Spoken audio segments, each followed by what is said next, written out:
Sir வணக்கம். வணக்கங்க. தமிழ்நாட்டுடைய முதலமைச்சரா திரு ஜோசப் விஜய் அவர்கள் பதவியேற்ற பிறகு திருச்சிராப்பள்ளி கிழக்கு சட்டமன்ற தொகுதி மக்களுக்கு நன்றி தெரிவிக்கிறதுக்காக திருச்சிக்கு முதலாக விஜயம் செஞ்சிருந்தார். அப்பொழுது முதலமைச்சர் பேசும்பொழுது பல விஷயங்களை குறிப்பிட்டு பேசினார். அரசியல் ரீதியாகவும் பேசினார். அவருடைய பேச்சை நீங்க எப்படி பாக்குறீங்க? ஐயா வணக்கம்.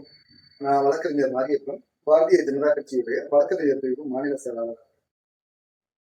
நம்ம முதல்வர் விஜய் அவர்கள் திருச்சி ஜோசப் கல்லூரியில பேசின விஷயங்களை, அவர் பேசிய விஷயங்களை எல்லாருமே பரவலா ஒரு விமர்சனமா அதெல்லாம் பேசுறாங்க.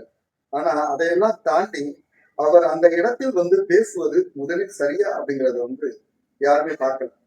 ஏன்னா தனியார், அதாவது அரசு உதவி பெறும் தனியார் பள்ளி கல்லூரிகள் இதுல ஒரு அரசியல் கட்சி கூட்டம் நடத்துவதற்கு தடை இருக்கு. கடந்த வருடம், அதாவது இந்த வருடம் 2026 வருடம் மார்ச் 2ஆம் தேதி நம்மளுடைய தமிழக அரசு ஒரு ஜிஓ பாஸ் பண்ணியிருக்காங்க, ஜிஓ நம்பர் 4. அதன்படி தனியார் அரசு உதவி பெறும் தனியார் பள்ளி கல்லூரிகள்ல அரசு விழாக்கள், அரசு நிகழ்ச்சிகள் மற்றும் வியாபார சம்பந்தமான நிகழ்ச்சிகள் எதுவுமே நடத்தக்கூடாது அப்படின்னு ஒரு தடை இருக்கு. இப்ப இங்க நம்மளுடைய முதல்வர் அவர்கள் இந்த நிகழ்ச்சியை நடத்தியிருக்காரு. ஏற்கனவே பல முதலமைச்சர்கள், தலைவர்கள் எல்லாம் போய் கல்லூரிகள்ல, பள்ளிகள்ல எல்லாம் பேசுவாங்க. அவங்க பேசும்போது அந்த நிகழ்ச்சிகள்ல பேசும்போது அது அரசு விழாவாக இருந்தா அரசு உதவி நிகழ்ச்சிகள், அரசு உதவி கொடுக்கிற நிகழ்ச்சிகள் இது போன்ற நிகழ்வு தான் நடக்கும். ஆனா அந்த மாதிரி எதுவுமே இல்லாம முற்றிலுமாக அரசியல் நிகழ்ச்சியா நம்ம முதலமைச்சர் விஜய் அவர்கள் நடத்திருக்காரு. இது முதலமைச்சர் அவர்களுக்கு தெரிந்தே நடந்த ஒன்றுதான், தெரியாதுன்னு சொல்லக்கூடாது.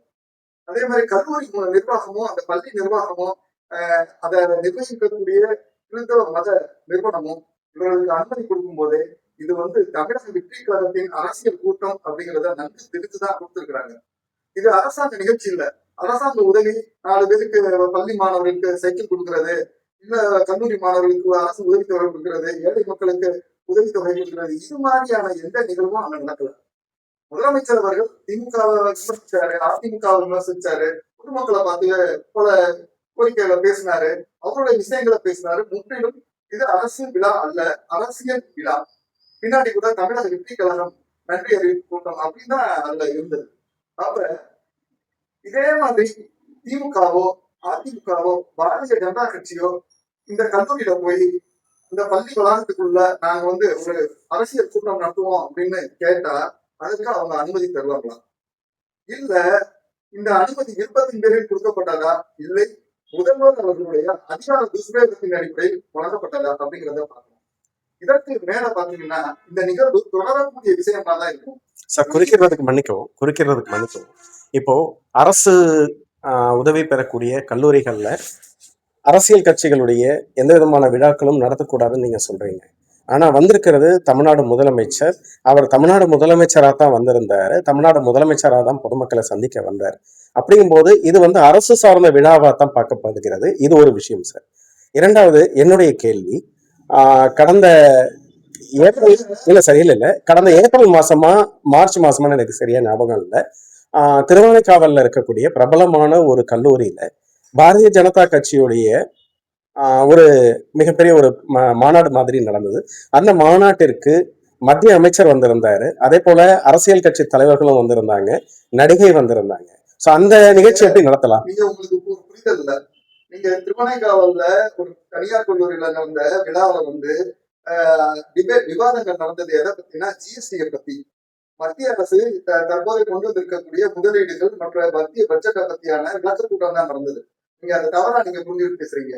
ஆனா இங்க நடந்தது தமிழ்நாடு அரசுடைய சிம்பல். அன்னைக்கு அந்த விழா மேடையில நன்றி தெரிவிக்கின்ற விழா மேடையில தமிழ்நாடு அரசுடைய கோபுர சிம்பல் ஏதாவது இருந்ததா? இல்ல, தமிழக வெற்றி கழகம் தான் இருந்தது.